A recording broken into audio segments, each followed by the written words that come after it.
Back, my friends, for another video here on the channel. Today we got some more Xbox Series X news for you guys. We're going to be doing this a little bit different, as you guys see. Oops, I accidentally right-clicked that. We're going to be going through all the information, and honestly, it was just a lot easier to kind of take you guys through the pages in this way than to try to edit it all in afterwards, because there's just too much going on here. We can go through it together. I want to show you guys a couple things, point out a couple specific things, and there's a lot of new Xbox Series X information coming today, March 16th, 2020. We've got a couple videos I'm going to show you guys in a second as well, which is really exciting stuff. So they're basically just talking about, you know, Xbox Series X. They've made a bunch of technological advancements, things like that. One of them being auto low latency mode, which Xbox Series X will support with capable displays. So ALLM automatically enables your display's lowest latency mode when you start playing. This functionality actually exists on Xbox One consoles today. So it's not new, but they're going to have a backwards compatibility. We already know about that. I don't really have to explain that to you. DirectML is machine learning for games with DirectML, which is a component of DirectX. So basically, it leverages unprecedented hardware performance in a console, benefiting from over 24 T-flops of 16-bit float performance and over 97 tops trillion operations per second of 4-bit integer performance on Xbox Series X. So machine learning can improve a wide range of areas, such as making NPCs much smarter. This is the part that really got me interested. Also providing vastly more lifelike animation and greatly improving visual quality. So that's really cool. Direct Storage is an all-new I/O system designed specifically for gaming to unleash the full performance of the SSD, which, by the way, the SSD is going to be 1 terabyte, which we're going to get to in a second here. Yeah, basically it's just modern games perform asset streaming in the background to continuously load the next parts of the world while you play. So you know, it's just smarter storage, I guess. So it's gonna help load things as you play in the background. So once you get to certain locations, for example, if you play Destiny 2, sometimes you'll see, like, you get to a certain location and there'll be a loading screen because it hasn't fully loaded that next area. I would expect that's going to be one thing that's going to be, you know, fixed with direct storage, essentially, from what I'm understanding. Other things, it says that it'll free considerable CPU power for the game to spend on areas like better physics or more NPCs in a scene. So really exciting stuff. Dynamic latency input, another innovation that they're making to reduce latency for Xbox Series X. Basically, developers can more accurately synchronize the player's input with the game's simulation and render loop, even further reducing input latency. So that's really exciting stuff as well. GPU work creation, essentially it adds hardware, firmware, and shader compiler support for GPU work creation that provides powerful capabilities for the GPU to efficiently handle new workloads without any CPU assistance. So again, it's just kind of helping all the components of the console work together better in unison and in harmony. Then there's hardware accelerated DirectX ray tracing, which we've talked about ray tracing before, which is pretty exciting. It kind of allows way more possibilities as in terms of, you know, shading and lighting, for example, the way the light reflects off of things. It's actually really exciting. I'm excited for it. Hardware decompression is basically a dedicated hardware component introduced with Xbox Series X to allow games to consume as little space as possible on the SSD while eliminating all CPU overhead typically associated with runtime decompression. So it reduces the software overhead of decompression when operating at full SSD performance from more than 3 CPU cores to 0, thereby freeing considerable CPU power for the game to spend on areas like better gameplay and improved frame rates. Intelligent delivery, I think we talked about this before. Basically, it's a technology to reduce the size of game installs. Intelligent delivery empowers developers to only install the pieces of the game you need, thereby minimizing the amount of content that needs to be installed or downloaded to the SSD. Latency, again, we've talked about. They're trying to reduce latency in all, you know, forms and shapes and fashions, if you will. Mesh shading will enable developers to dramatically improve the performance and image quality when rendering a substantial number of complex objects in a scene. So as an example, mesh shaders could enable the player to experience asteroid belts and fields of flowers in more pristine detail without seeing a loss in performance. Native resolution for Xbox Series X. Yes, it will be 4K.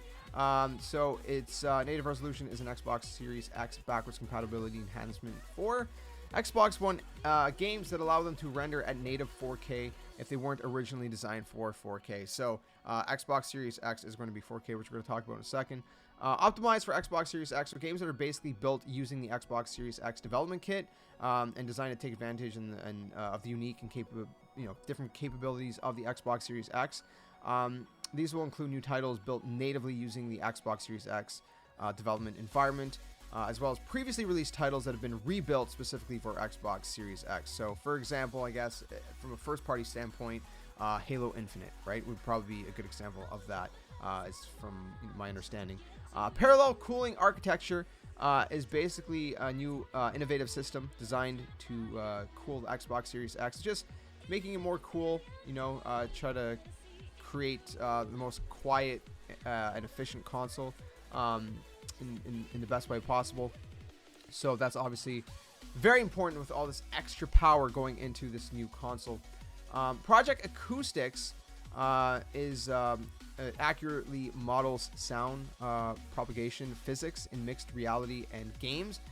Employed by many AAA experiences today, it is unique in simulating wave effects like diffraction in a complex scene, geometries without straining the CPU. So yeah, there's so many things. There's so many things. Quick resume we talked about, which we're gonna I'm not gonna spend. You know what? Let's go to a video.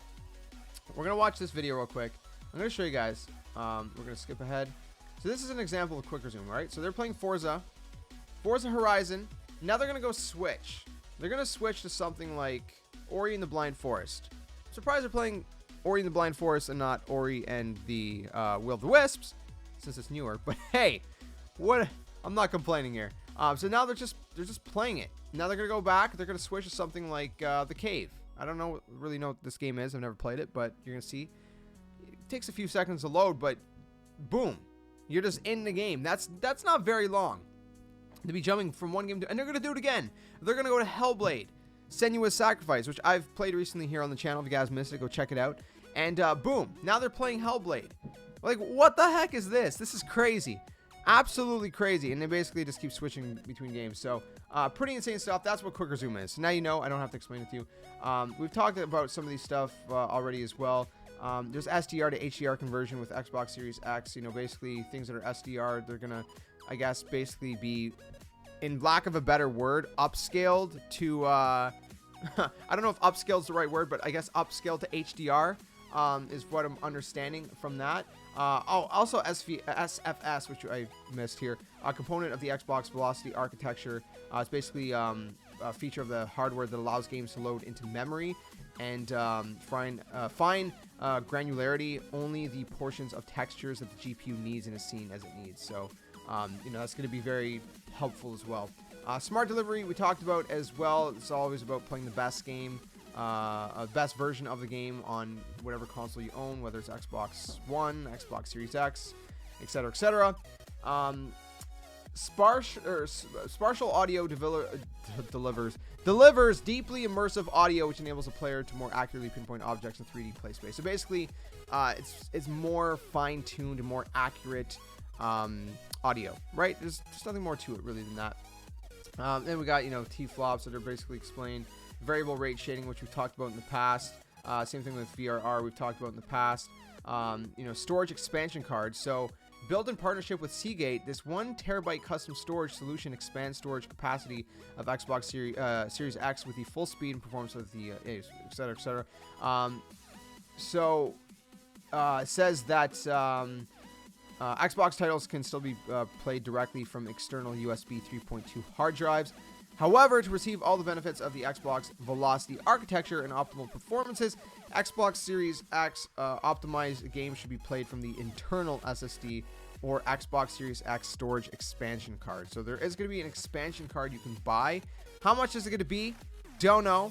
You can use other things, but I guess, you know, these are built more specifically for, you know, the Xbox Series X and that hardware, just to kind of work better in unison with it.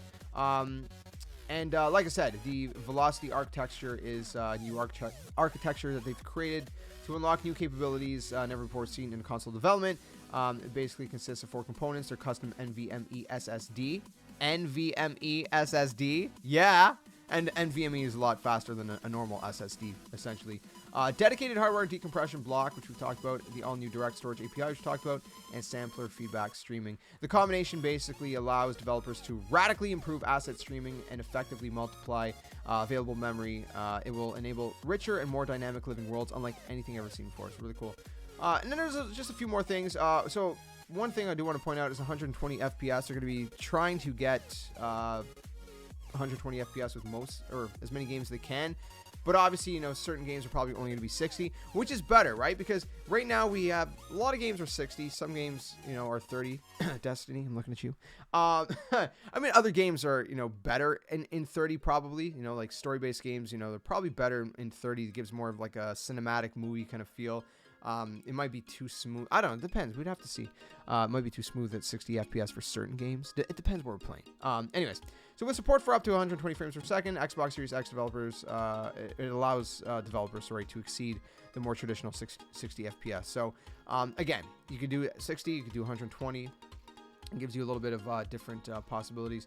Now, I'm going to go down. I'm going to skip most of these things that we've already talked about in the past because there's actually a different part of this thread. I'm going to link this down in the description below if you guys want to read it all, by the way. This is the part I want to focus on. So we have a little bit more detailed specs. So the CPU is 8 cores, 3.8 gigahertz. So that's, you know, it sounds like a pretty solid CPU. I mean, my PC has, I'm pretty sure it's like 8 core. It is 8 cores, but I'm pretty sure it's around the same, like 3.6, 3.8 gigahertz or whatnot. 12 flops in the GPU. It's going to be running at 1.8 gigahertz. It's all custom stuff, obviously. The memory, it's going to be 16 gigs of GDDR6 with a 320 megabyte bus. Memory bandwidth is going to be 10 gigs at 560 gigs per second. And then 6 gigs at 336 gigs per second. Internal storage is a 1 terabyte custom NVMe SSD. I can't stress enough how happy I am about it being an NVMe. Okay, I don't know if you guys know, but like, if you don't know, look up a YouTube video. NVMe is not like extremely faster than a normal SSD, but it's still faster. And any little bit of extra performance you can get out is you know, definitely. I'll definitely take. So expandable storage, this is very interesting. So the internal storage is 1 terabyte, but then you have expandable storage, which you can get a 1 terabyte expansion card, which matches the internal storage exactly. Sorry. So you can have a total of 2 terabytes. I don't know how much this is going to cost. That's my concern. Is it going to cost $50, $100, $150? Okay, that's getting a little bit too expensive. I would say probably $50 to $100. If it's an SSD, it's an NVMe SSD. I don't know, man. I don't know how much that's going to cost. I'm kind of concerned. External storage, USB 3.2 external HDD support, so hard disk drive support. Optical drive is going to be 4K Ultra HD Blu-ray drive, like the Xbox Ones have currently. But the performance target, it's also worth noting, Xbox One S is only for movies, while Xbox One X is movies and games. So obviously Xbox Series X is going to be like the Xbox One X, where it's going to be for movies and games. Target performance is going to be 4K at 60 FPS, but up to 120. So that's pretty crazy. So they're going for 4K 60. But they can have up to 4K 120, which is absolutely insane. So there's just a lot of stuff. This is an example of ray tracing, by the way, in Minecraft. So this is with it off and this is with it on. You can see the way the light reflects off the surfaces is completely different. It's cool, man. I think it's really cool. I love what ray tracing. I love what ray tracing. I'm starting to stutter here, man. I'm just too excited. I love what ray tracing kind of looks like. It's pretty crazy. Then they got kind of this. They give this example: Xbox One X versus Xbox Series X, which is an example of ray tracing. Which I don't know. I get the difference, but like graphically, obviously they're pretty much similar. You're not looking for a graphical enhancement in these images. What you're looking for is the ray tracing. The lighting is more accurate. So the lighting is more spread out in the Xbox X, but the ray tracing, it's more accurate the way the light comes through from the top of the caves and stuff and the way it reflects. It's more accurate in the Xbox Series X one. So it's not a question of, what looks better. It's like this one, the light's just kind of spread. It's not really accurate. This one, it would be more representative if you were in this scene in real life and the light was shining in this manner. Does that make sense? I hope it makes sense. So anyways, there's a bunch of stuff. Basically every millisecond matters and all that good stuff. They have, tech demos and stuff that we showed you guys, one of them. You can read all of this. It's going to be down in the description below. But last thing, we already looked at Quickest Room. Loading times. This one's very interesting. So we're going to skip ahead here. Right here. Okay, so I'm going to start it. Boom. They're both loading up the Division 2. What's very interesting is the Xbox Series X is on the right. Xbox One X is on the left. The Xbox Series X, look how fast it loads. Like 10 seconds it loads. Okay, we are currently where? Hold on. As soon as it loads, we are at 24 seconds in the video. Okay, look at this. This person literally goes on to do a bunch of stuff, and like almost a minute later, the Xbox One X loads, which I think is accurate. I think it is pretty accurate. Sorry, this is not the Division. This is State of Decay. I don't know why I called it the Division. I'm an idiot. It's the logo, man. The logo looks like the Division. Okay? Cut me some slack. But anyways, my friends, that is the Xbox Series X. Just wanted to take you guys through some of this information. Apologize the video was long. Apologize it's not really edited in any particular manner because we just kind of went through the website. But hopefully you guys still found it useful. And again, if you want to go through all the details on your own, links in the description below. Let me know what you guys think of it. Let me know if you guys are excited. And drop a like if you guys are new. Subscribe if you guys are new. All that good stuff. And I'll see you guys very soon in another one. Until then, my friends, game on. And thanks for watching.